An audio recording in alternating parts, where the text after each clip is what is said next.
மன்னார் நகரம் மற்றும் நானாட்டார் பிரதேச செயலர் பிரிவுகளிலே பெருமளவான மக்கள் பாதிக்கப்பட்டிருக்கின்றார்கள். மன்னார் நகர பிரதேச செயலர் பிரிவிலே 43 கிராமங்கள் வெள்ளத்தினால் பாதிக்கப்பட்டிருக்கிறார்கள்.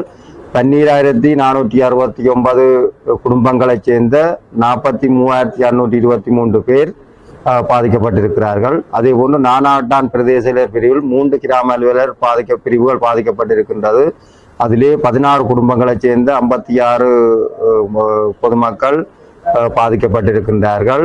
இதுவரை மன்னார் மாவட்டத்திலே 14 பாதுகாப்பு மையங்கள் உருவாக்கப்பட்டு 367 குடும்பங்களைச் சேர்ந்த 1248 பேர் தங்க வைக்கப்பட்டு அவர்களுக்கு உணவு முதலிய ஏற்பாடுகள் செய்யப்பட்டு சிறப்பான முறையிலே மன்னார் மாவட்டத்தின் வெள்ள நிலைமையை கட்டுப்படுத்துவதற்குரிய ஏற்பாடுகள் செய்யப்பட்டிருக்கின்றது.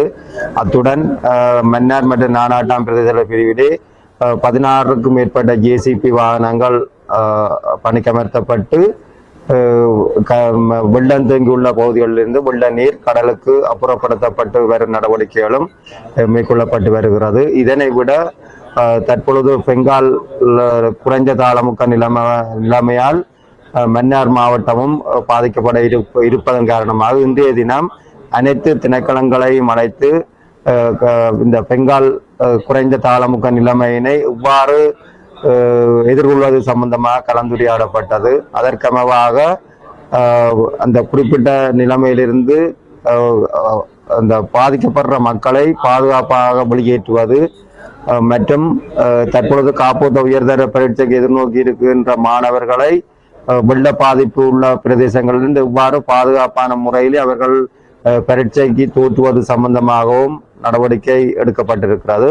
அத்துடன் தற்பொழுது உள்ள குறைந்த காற்றழுத்த நிலைமையை கருத்தில் கொண்டு மன்னார் மாவட்ட மக்களை மீனவர்களை கடற்றொழிலுக்கு செல்ல வேண்டாம் என்ற அந்த அறிவுறுத்தலும் வழங்கப்பட்டிருக்கின்றது. ஏனெனில் இந்த குறித்த குறைந்தழுத்த காற்றழுத்த நிலைமையின் காரணமாக மன்னார் மாவட்டத்திலே 400 மில்லிமீட்டர் மழை வீழ்ச்சி கிடைக்கும் என எதிர்பார்க்கப்படுகிறது. இது மன்னார் மாவட்டத்திலே சராசரியாக கிடைக்கின்ற மழை வீழ்ச்சியின் 1/3 பங்களவான மழை வீழ்ச்சி 2 அல்லது 3 நாள்களில் கிடைக்கப்படும் பொழுது அது மன்னார் மாவட்டத்திலே பாரிய வெள்ள அனர்த்தத்தை ஏற்படுத்தும். எனவே இதை தடுப்பதற்குரிய சகல ஏற்பாடுகளும் முப்படையினர் மற்றும் போலீசார் மற்றும் திணைக்களங்கள் தொடர்புள்ள திணைக்களங்களுடன் சேர்ந்து நடவடிக்கைகள் மேற்கொள்ளப்பட்டு வருகின்றது.